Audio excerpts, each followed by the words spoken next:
Se si do t'jetë, po ndikim po. Softolli, mendon se në rast rikthimit të Osmanit sërish në politike, kam fjallën në garë për zgjedhje, pavarësisht me LDK-n ose me një parti të re të saj, sepse për në Guxo janë shuar, po thuaj se gjitha shpresat, mendon se do ndryshon të kjo matematikat më pas edhe të partive tjera politike? Nëse Vjosa Osmanin gjithmonë flasë nëse i bashkohet, sipas me gjithmonë nëse i bashkohet Lidhjes Demokratike të Kosovës, do t'i ndihmoj LDK-s, për arsye sepse është krijuar një momentum në elektoratin e Lidhjes Demokratike, por edhe në elektoratin e përgjithshëm për zonin Osmani. Dhe normalisht kjo do ta dëmtonte zotin Kurti. Dhe ndoshta nuk do ta dëmtonte në mas të madhe, por do ta dëmtonte në një mas të vogël, për çka kjo do të ndikonte më tutje në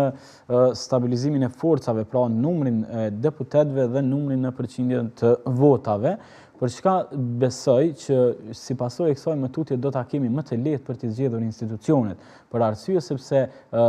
edhe vetë zoti Kurti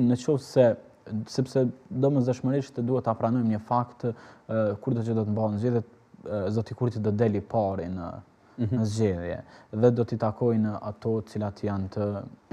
rregulluara me Kushtetutën e Kosovës. Por jo për ta bërë qeverinë të vetme, siç ka bërë tani me 51%. Dhe nëse zoti Kurti dhe Lëvizja Vetëvendosje nuk i marrin 51% të votave, atëherë i bie që zoti Kurti duhet të bëjë koalicion me njërin nga subjektet politike në opozitare. Dhe kur të bëj koalicion me këto të dy, atëherë do ta ketë numrin edhe për ta zgjedhur presidentin. Pra e ka më të lehtë për ta zgjedhur presidentin, sepse ne i dëgjojmë gjithmonë disa fraza që zgjedhjet nuk do të na ofrojnë zgjidhje. Por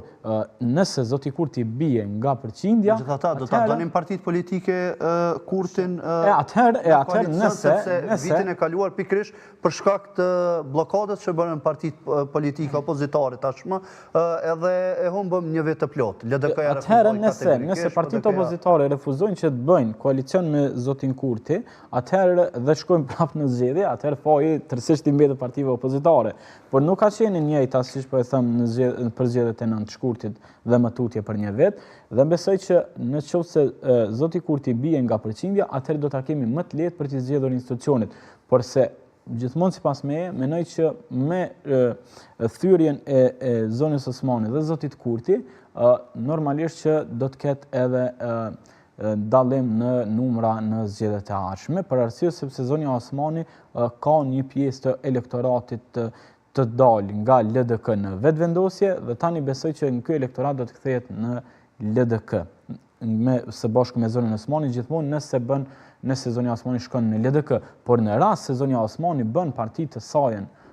politike, për çka unë besoj që zonja Osmani është qaq e mëshme që nuk bën parti të vetëm politike, për arsye sepse e din që për ta bërë një parti politike duhen shumë